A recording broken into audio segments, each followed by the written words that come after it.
Bonjour et bienvenue dans Prière Inspirée. Je suis heureux de vous retrouver pour 2 semaines d'études sur la prière. Ensemble, on va découvrir 10 types de prières dans la Bible. Ça va être des bases, des fondations importantes parce qu'on prie ensemble depuis longtemps déjà pour certains d'entre vous. Mais c'est important de revenir des fois aussi à la fondation, aux fondations et découvrir ensemble 10 façons de prier, 10 types de prières qu'on peut retrouver dans la Bible. Et en fait, je vais reprendre des notes de ce qui m'a été enseigné par le pasteur Olivier Durham, donc des cours de l'IBEM à l'époque. Et dans les prochaines semaines, on va vous donner une bonne nouvelle par rapport à une formation biblique au sein de MCTV pour vous. On vous en dira plus dans les prochains jours. Mais ensemble, donc, on va partager ces 10 types de prières. La prière de dédication, la prière de la foi, la prière d'abandon, la prière d'agrément, la prière d'unité, la prière en langue, la prière de supplication, la prière d'intercession, la prière de louange et d'adoration. Et on parlera également du jeûne et de la prière. Donc, dans une émission précédente qui s'appelait « Comment prier, apprendre à prier », j'ai dit que j'allais faire ces 2 semaines de prière spéciales. Et on commence aujourd'hui en allant dans Éphésiens au chapitre 6 et au verset 18, Éphésiens 6, 18, où nous lisons ce verset biblique. Il est écrit « Faites en tout temps, par l'Esprit, toutes sortes de prières et de supplications. Veillez à cela avec une entière persévérance et priez pour tous les croyants ou tous les saints. » Ce verset nous montre donc qu'il existe plusieurs types de prières et qu'il faut utiliser la prière appropriée. Il est écrit « En tout temps, faites en tout temps par l'Esprit toutes sortes de prières. » Et ici, le terme « en tout temps », en fait, il est littéralement, c'est un temps défini ou une époque attendue ou encore un temps favorable et opportun. C'est un temps convenable ou encore une période limitée de temps. Ça veut dire donc, quand l'apôtre Paul nous dit « faites en tout temps par l'Esprit toutes sortes de prières », ça veut dire qu'il y a des temps qui sont définis pour faire ou exercer ou fonctionner dans un certain type de prière. Il y a différents types de prières et il n'est pas juste en fait de ne prier qu'une seule prière. Il y a différents types de prières, on va le voir ensemble. Et ce verset aussi nous dit qu'il y a des prières qui sont faites dans l'Esprit. Faites en tout temps par l'Esprit ou dans l'Esprit. Toutes sortes de prières et de supplications. Donc, il n'y a pas qu'une seule façon de prier. Il y a différentes façons de prier, différents types de prières. Il n'y a pas un type de prière qui est mieux qu'un autre. Cependant, le type de prière qui est peut-être mieux que l'autre, c'est celui qu'on fait au temps convenable. Il y a des temps pour la louange et l'adoration, il y a des temps pour la supplication, il y a des temps pour se mettre à part dans le jeûne et la prière, il y a des temps où c'est vraiment, cette fois-ci, c'est la prière de foi qu'on doit prier. On va découvrir un peu tout ça et on va voir que chaque sorte de prière est régie par des lois spirituelles. Donc je vais résumer un peu ce qui m'a été enseigné à l'époque dans cet institut biblique et reprendre un peu le cours. La prière de dédication ou encore on peut appeler la prière de consécration. Il y a 2 aspects dans cette prière. Vous la faites souvent en fait. C'est premier aspect, je recherche la volonté de Dieu pour ma vie. Et le deuxième aspect, je me soumets à la volonté de Dieu pour ma vie. Donc, dans cette première prière aujourd'hui, prière de dédication, ou encore qu'on peut appeler de consécration, où je me consacre à Dieu, je recherche la volonté de Dieu premièrement. Et deuxièmement, quand je reconnais la volonté de Dieu, quand je sais quelle est cette volonté, je me soumets à la volonté de Dieu. Et il faut rappeler que dans la parole de Dieu, il y a 2 volontés de Dieu pour nous.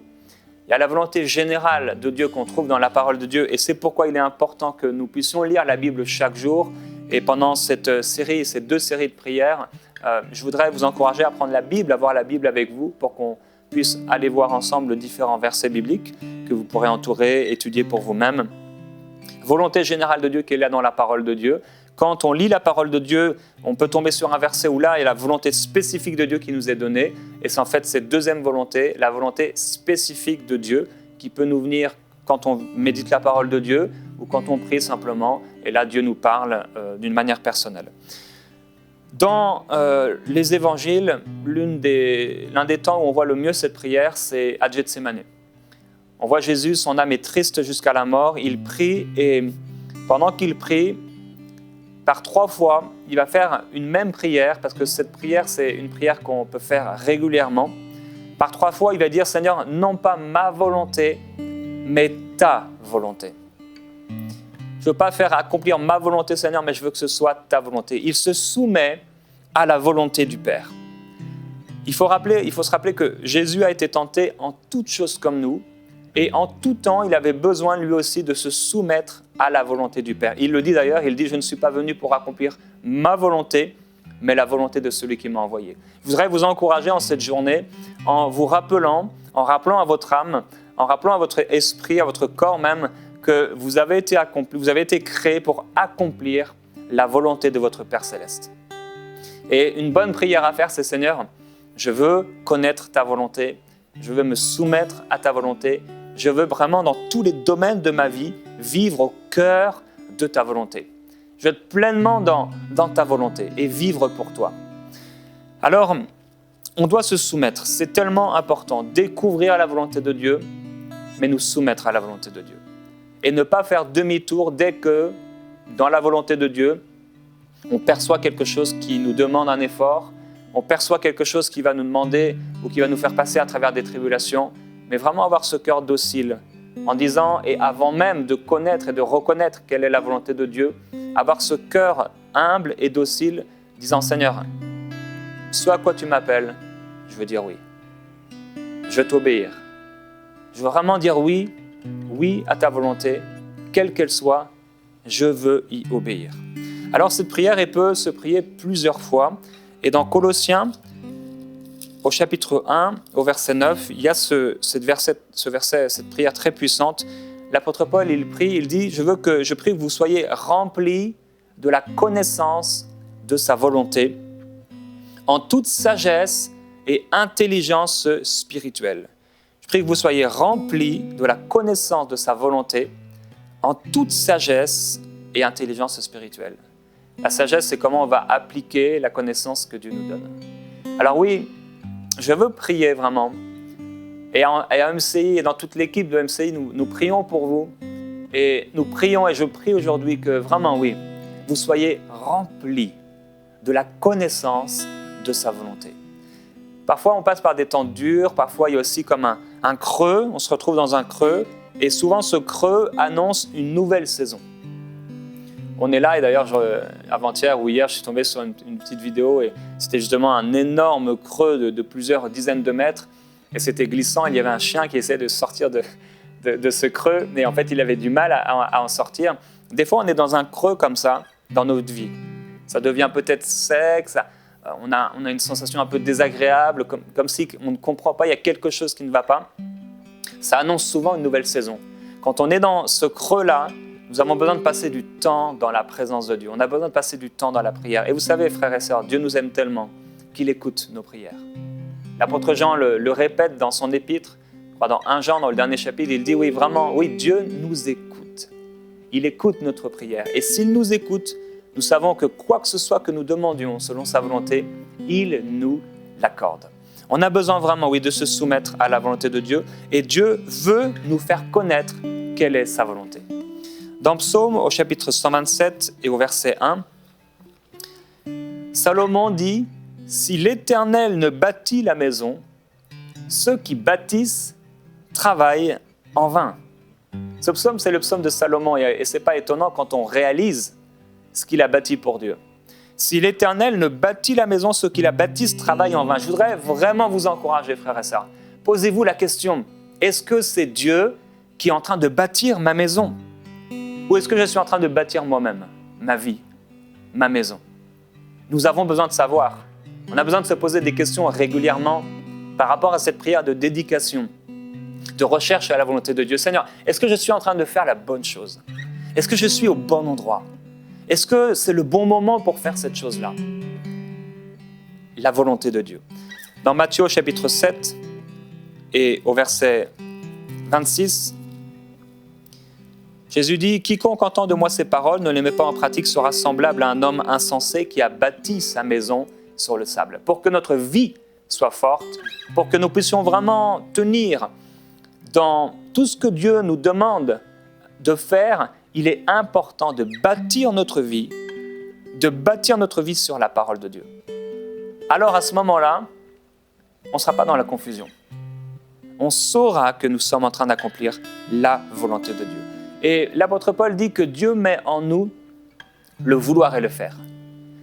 Dans cette prière de dédication, on peut prier, Seigneur, tu mets en moi le vouloir et le faire. Mets vraiment en moi le vouloir et le faire. Le vouloir, ça veut dire la volonté de faire quelque chose. Et le faire, c'est la capacité à accomplir cette chose. On peut vouloir beaucoup de choses, mais ne pas avoir la force ou le désir de l'accomplir. Mais là, cette prière, c'est « mets en moi le vouloir et le faire ». Vous savez, Dieu est tellement bon, il ne s'attend tellement pas, il ne prend pas de plaisir dans la vigueur de l'homme, les jambes de l'homme ou les muscles du cheval. Il prend son plaisir dans celui qui le craint, dans celui qui est humble. Je ne peux pas par moi-même accomplir la volonté de Dieu, c'est impossible. C'est impossible. Je ne peux pas par moi-même même partager ce moment de prière avec vous, d'exhortation, ça m'est impossible. J'ai besoin de Dieu. Et je prie, Père, mets en moi le vouloir et le faire. Dans ma vie personnelle, mets en moi le vouloir et le faire. Et cette prière, quand on commence à la comprendre, Dieu commence à mettre dans notre esprit vraiment le vouloir. On a des désirs nouveaux et ces désirs naissent dans l'esprit et c'est la volonté de Dieu. Il met vraiment en nous le vouloir et le faire. Dans Romains au chapitre 8 et au verset 14, par rapport à la direction divine, vous pouvez aller dans ce passage avec moi si vous avez votre Bible. L'apôtre dit « Car tous ceux qui sont conduits ou encore dirigés par l'Esprit de Dieu sont fils de Dieu. » On peut vraiment être confiant dans le Seigneur qui ne va pas nous laisser sans nous parler. Dieu veut nous parler. Il va nous parler. Il sait nous diriger. Et il va le faire. Dans cette prière de dédication, je me soumets. Seigneur, je suis dans tellement d'activités, dans tellement de choses. Je fais des choses et je suis tellement occupé. Mais dans cette prière, cette première prière qu'on étudie ensemble, je veux connaître ta volonté. Et je veux m'y soumettre. Et avant de prier même, Seigneur, je veux connaître ta volonté, c'est déjà notre cœur doit être disposé pour l'accomplir. Parce que ça servirait à quoi qu'ils nous disent quoi faire et qu'on ne soit pas docile, qu'on n'ait pas l'envie de le faire. Ça n'apporterait qu'un jugement sur nous. Alors, d'abord l'attitude de cœur. Vraiment, dans ce temps de prière, je veux vraiment me soumettre à ta voix. Alors, comment on peut dissocier ce qui vient de Dieu, la volonté de Dieu, et ce qui vient de nos pensées, de notre âme? Souvent, ce qui vient de Dieu, c'est surtout si on passe dans ce creux dont j'ai parlé, c'est ce temps de prière où vraiment, il y a un temps particulier, ça peut durer plusieurs jours ou plusieurs semaines parfois, on est à la recherche de la volonté de Dieu. Et on passe des temps de prière avec Dieu et alors il y a une lumière qui va arriver, il y a quelque chose, une perception qui va devenir de plus en plus forte jusqu'à devenir une conviction. Je sais ce à quoi Dieu m'appelle. Au début, c'était peut-être, vous savez, comme des radars, ils voient au loin des choses, ils ne peuvent pas dire forcément la taille, la grandeur de ce qu'ils voient, mais ils savent qu'il y a quelque chose qui arrive. On perçoit. Mais au bout d'un moment, on en est convaincu. Dieu parle dans notre esprit. Rappelez-vous toujours de ça. Dieu nous parle à notre esprit, il ne parle pas à notre tête. Dieu parle à notre esprit. Il parle là dans notre cœur. C'est là où Dieu nous parle. Il nous parle dans notre cœur, dans notre esprit. Et de plus en plus, quand Dieu va nous parler, dans des temps de prière, ces choses vont revenir. Dieu va faire remonter des choses dans notre cœur. Ça va monter jusqu'à notre intelligence. Et on va commencer à discerner vraiment ce qui est bon, agréable, ce qui est parfait. Peut-être on est en train de faire des bonnes choses, on n'est pas en train de pécher, de faire n'importe quoi de notre vie, mais il y a quelque chose d'agréable qui plaît au cœur de Dieu et quelque chose de parfait pour nous. Ça, c'est la volonté du Père pour vous. Alors, vous savez, c'est un peu comme un entonnoir. Ça commence grand et petit à petit, ça se définit, ça se précise.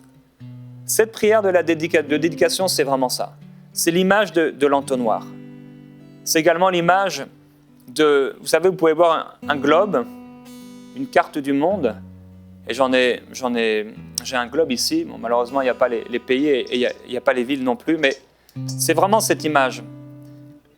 on prie dans cette prière de dédication, Seigneur, je veux connaître ta volonté. À quoi tu m'appelles? Mais au début, c'est très très large. Il y a tellement de possibilités, des milliards de possibilités. Mais plus on va prier, plus on va passer du temps à dire, Seigneur, vraiment, pas ma volonté, pas mes plans, Seigneur, tes plans. Pas mes pensées, mais tes pensées. Pas mes désirs, mais Seigneur, tes désirs. Pas ma volonté, mais ta volonté. Et plus on va vraiment, notre cœur va se décharger de notre propre volonté. On va tout mettre sur l'autel. Et plus Dieu, au bout d'un moment, paf, il y a un continent qui va sortir du lot. On sait que c'est là. On sait que c'est peut-être pas en Europe. C'est pas en Océanie, c'est pas en Amérique. On sait, là c'est en Afrique. On le sait. Et on continue à prier, et petit à petit, c'est pas qu'on est là en train de regarder la carte. Non, on est dans la prière et petit à petit, ça se précise. Peut-être même on commence à voir des choses, à comprendre. Ok, peut-être c'est la Côte d'Ivoire. Et je parle de pays, mais c'est dans tous les domaines de notre vie. Et petit à petit, Dieu va te montrer. Peut-être c'est à Abidjan. Et là, il va te montrer la rue. Et après, il va te montrer la maison ou l'église. Ça, c'est la prière de dédication, de soumission, de recherche et soumission à la volonté de Dieu. Ce qui est bon, ce qui vient de notre esprit est bon et ça va s'imposer. Ça va s'imposer à nous et devenir de plus en plus fort. Quelqu'un a dit, nos propres plans paient tout de suite, mais ça coûte plus tard. Mais les plans de Dieu, ça coûte tout de suite, mais ça paye plus tard. J'aime beaucoup cette phrase parce qu'elle est vraie. On a notre propre volonté et souvent, on veut que ça paye tout de suite. Mais plus tard, on regrette. Et quand c'est la volonté de Dieu, ça coûte. Oui, c'est vrai que ça coûte du renoncement, ça coûte de l'obéissance. Mais je vous assure, ça paye au bout d'un moment. Alors pour terminer un peu ce résumé, il est tellement important de comprendre que nous devons placer nos vies sur l'autel, dire au Seigneur non pas ma volonté, mais ta volonté, être prêt dans notre cœur à l'accomplir, à entendre sa voix, prier avec foi en croyant qu'il va, parce qu'il est bon, nous préciser, nous dire quelle est cette volonté. Comprendre qu'il y a parfois des creux dans nos vies, des saisons où on sent qu'on a besoin de passer du temps avec Dieu. On a besoin de prier d'une manière régulière par rapport à la volonté de Dieu dans notre vie. Et dans ce creux, quelque chose va s'imposer à nous, dans notre cœur, dans notre esprit. Ça va devenir de plus en plus fort, de plus en plus précis. Et là, on va se réjouir et commencer à remercier Dieu. Il va y avoir des temps dans cette recherche et soumission à la volonté de Dieu où on va devoir renoncer à des choses de notre propre volonté, des choses qui venaient de la chair et pas de lui. Et on va devoir être prêt à obéir au Seigneur dans ces choses. Et il va y avoir des temps aussi d'épreuves où le Seigneur va venir nous tester. La tentation est satanique, elle est là pour nous faire tomber par terre. L'épreuve est là pour nous amener plus haut. Il y a des temps d'épreuve où Dieu va voir et tester. Ok, tu as entendu ma volonté, tu as dit oui à ma volonté, alors maintenant, mais est-ce que tu es prêt? Peut-être tu as entendu ma volonté pour ouvrir un orphelinat, mais maintenant, voilà, j'ai mis ta propre sœur qui est là, qui a besoin de toi. Et c'est un test. Tu dis que tu veux aller dans le monde entier prêcher l'évangile, mais là, vas-y, je te mets avec quelqu'un. Qu'est-ce que tu vas faire? Le test est là pour nous amener plus haut. Alléluia, gloire à Dieu. Alors, dans ce temps, aujourd'hui, de prière, on veut prier cette prière de dédication et dire au Seigneur, Seigneur, oui et amen. Oui et amen à ta volonté. Et je vous encourage à chanter, à louer de tout votre cœur, à prier de tout votre cœur dans ce temps particulier dans lequel vous êtes, vous personnellement, de prier avec nous.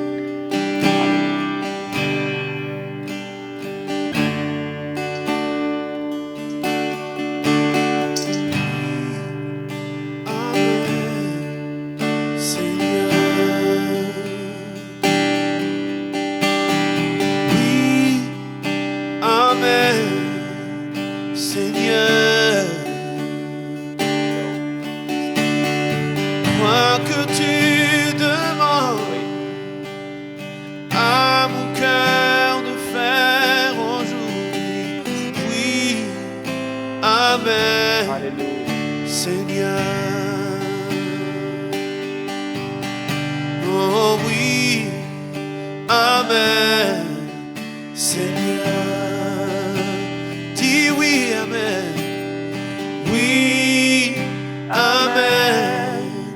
Seigneur, quoi que tu demandes, oui, quoi que tu demandes à mon cœur de faire aujourd'hui, oui, Amen.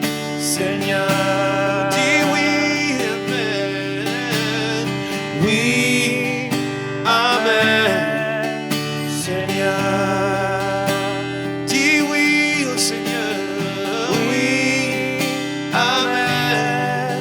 Seigneur, quoi que tu demandes, quoi que tu demandes à mon cœur de faire aujourd'hui, oui, Amen. Seigneur, quoi que tu demandes, oui, quoi que tu demandes à mon cœur de faire aujourd'hui, oui, Amen. Seigneur, oui, Amen. Seigneur, Dis-lui de tout ton cœur. Dis-lui oui, Seigneur. oui, Même si je ne sais pas Amen. tout. Oui, Seigneur. Seigneur, oui, à ta volonté. Même si j'ai l'air, si je suis dans la confusion, même si c'est les ténèbres, même si je suis malade. Oui, Seigneur, à ta volonté qui est bonne. Tu vas me faire sortir de cette situation pour que j'accomplisse ta volonté. Dis-lui oui aujourd'hui. Dis-lui oui, Amen, Seigneur. Alléluia. De tout ton cœur. Il entend, il écoute. Oh, glorieux Jésus-Christ. Oui, Seigneur. Oh, oui, je dis oui. Oui, oui, Seigneur. Quoi que tu demandes, quoi que tu demandes à mon cœur de faire aujourd'hui, oui, Amen, Seigneur. Et quand tu pries cette prière, quand tu chantes ce chant, c'est ton cœur qui s'exprime. C'est pas juste une parole. C'est pas une leçon que tu as apprise et que tu répètes. C'est ton cœur qui s'exprime. C'est ton cœur qui s'épanche devant Dieu comme une outre d'eau ou une bouteille d'eau qui se vide.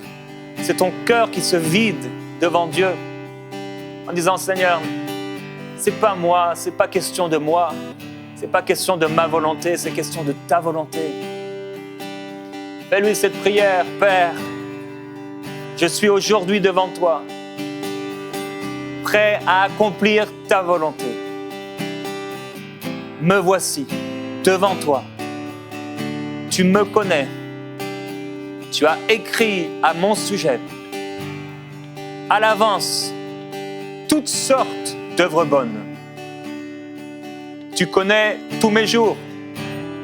Tu les as écrits de ta main pour que j'y entre. C'est pourquoi, Seigneur, aujourd'hui, devant toi, je me tiens. Je veux vraiment te dire que je veux obéir, me soumettre à ta volonté. Je veux prier comme tu as prié. Non pas ma volonté, mais ta volonté. Non pas mes désirs, mais tes désirs. Mets en moi, mets dans mon cœur le vouloir et le faire. Illumine les yeux de mon cœur, les yeux de mon esprit, illumine mon intelligence pour que je puisse discerner ce que tu veux faire dans ma vie. Je veux prier avec ceux qui sont dans la confusion. Ils disent, mais j'ai l'impression de tourner en rond. Père, je prie pour ces personnes. Seigneur, ce n'est pas ton désir, ce n'est pas ton cœur qu'on tourne en rond comme le peuple d'Israël dans le désert. Tu es un bon Père céleste. Et je veux d'abord, avant tout, rappeler ta bonté, rappeler ton amour, Rappelez que tu es le bon berger, tu donnes ta vie pour tes brebis et tu les diriges, elles entendent ta voix. Père, je prie que s'il y a un blocage, une porte, quelque chose un verrou qui s'est mis à cause d'un péché, de l'ignorance, à cause d'une attaque, peut-être quelque chose qui s'est mis, Seigneur, en obstacle devant la lumière de ta parole. Père, au nom de Jésus-Christ, cette chose-là est écartée, elle est ôtée. Ta parole déclare que oui, ta parole est une lampe à nos pieds. C'est pourquoi je prie, Père, que ce frère, cette sœur passe du temps dans ta parole. Et j'ai l'assurance et la conviction qu'alors qu'elle va prendre du temps dans ta parole, tu vas la diriger, ôter la confusion et l'amener dans la paix, une paix véritable, une direction. Oui, je prie, Père, qu'elle soit remplie, qu'il soit rempli de la connaissance de ta volonté, de ce qui est bon, de ce qui est agréable, de ce qui est vraiment parfait dans ton cœur, de ce que tu veux faire au bout du chemin. Père, merci parce qu'aujourd'hui n'est pas un jour perdu. Et même s'ils ont tourné en rond, Seigneur, je crois que tu peux changer le mal en bien et qu'ils vont pouvoir apprendre peut-être de leurs erreurs, peut-être de leurs anciennes incompréhensions, la persévérance, la patience, que cela porte du bon fruit. Alléluia. Merveilleux Jésus-Christ, merci. Merci pour ton amour. Merci pour ta fidélité. Merci parce que nous nous soumettons à toi et quand nous nous soumettons à toi, tu nous parles, tu nous éclaires, tu nous diriges. Tu es merveilleux. Il y a beaucoup d'instruments et tu nous appelles à en utiliser un et peut-être un jour un autre. Père, merci parce que tu éclaires les pensées de ton peuple. Il y a quelqu'un qui reçoit ta volonté aujourd'hui. Il y a quelqu'un qui est éclairé par le Saint-Esprit. Il y a quelqu'un, Seigneur, à qui tu parles parce que tu l'aimes, tu parles à tous tes enfants. Dans le nom de Jésus-Christ, je déclare que le Seigneur vous parle. Je déclare qu'il met dans votre cœur des chemins tout tracés. Et je vais vous encourager à faire quelque chose. Marchez par la foi. Croyez en Dieu qu'il est bon. Alléluia. Et c'est ce dont on va parler demain. On se retrouve demain, frères et sœurs, dans Prière Inspirée. Passez du temps dans la présence de Dieu à lui dire que vous l'aimez et qu'il est votre berger.